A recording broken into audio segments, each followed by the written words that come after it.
African storytelling, bringing African cultures together. Beware of Blood Covenant. An African tale. In the quiet town of Oyo, beneath the golden sun that kissed the roofs of Paul's College, students bent over their exam papers. Among them sat Afolabi, a beautiful dark-skinned girl whose eyes were clouded with worry. The paper before her looked like a blur of dancing letters. Her heart pounded like a talking drum.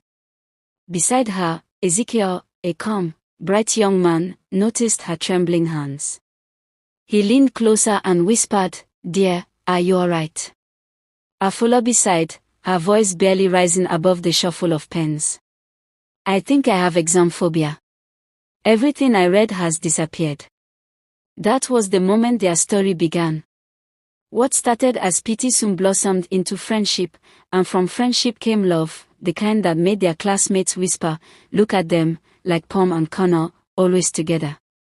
But where love blooms, envy sometimes hides in the shadows.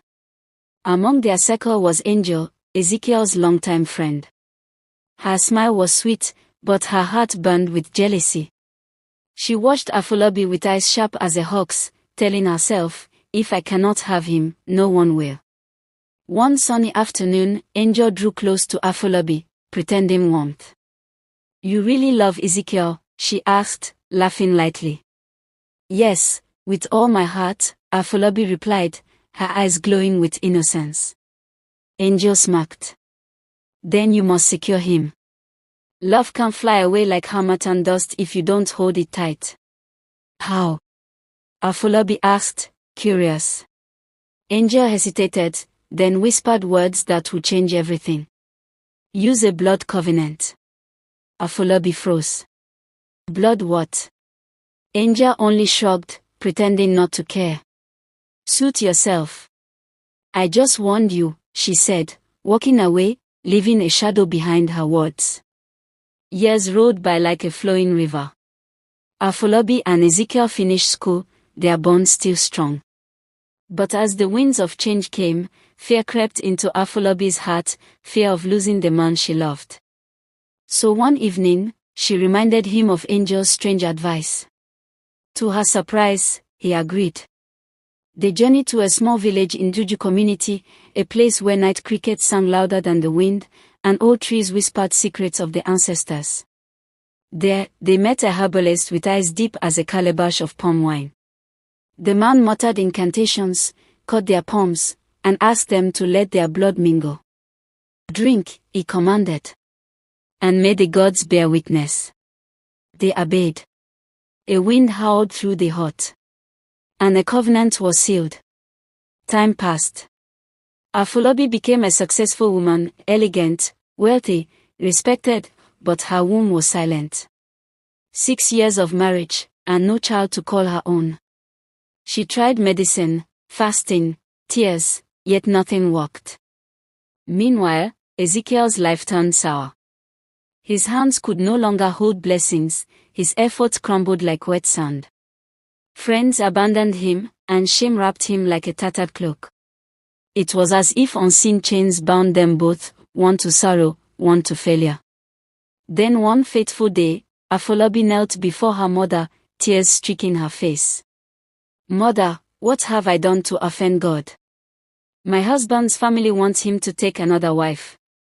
I can't bear it." Her mother's voice was gentle but firm. "My daughter, some battles are not of flesh and blood. Let us seek God." They fasted and prayed. On the third day, her phone rang, an unknown number. "Hello," she answered. A familiar voice spoke. "Afolabi, it's Ezekiel." She froze. "Ezekiel. After all these years. I believe our blood covenant is the reason for my downfall. I don't know about you, but I can't bear it anymore." Silence hung heavy between them. Then, hope stirred. They agreed to meet, not at a shrine this time, but in a church. Together, they knelt before the altar, tears mingling once again, but this time, in repentance, not ritual. They cried out to God, renouncing the covenant made in ignorance. 2 years later, Afolabi held twin babies in her arms, their laughter like sweet rain on parched soil. Ezekiel too prospered, his life blooming once more. He found love again, but this time with a godly woman. They never went back to the past, but they carried the lesson in their hearts. Moral of the story. Love is not proven with blood but with trust. No covenant sealed in fear can bring peace.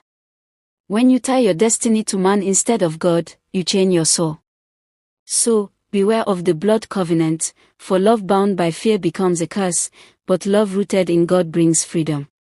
The end.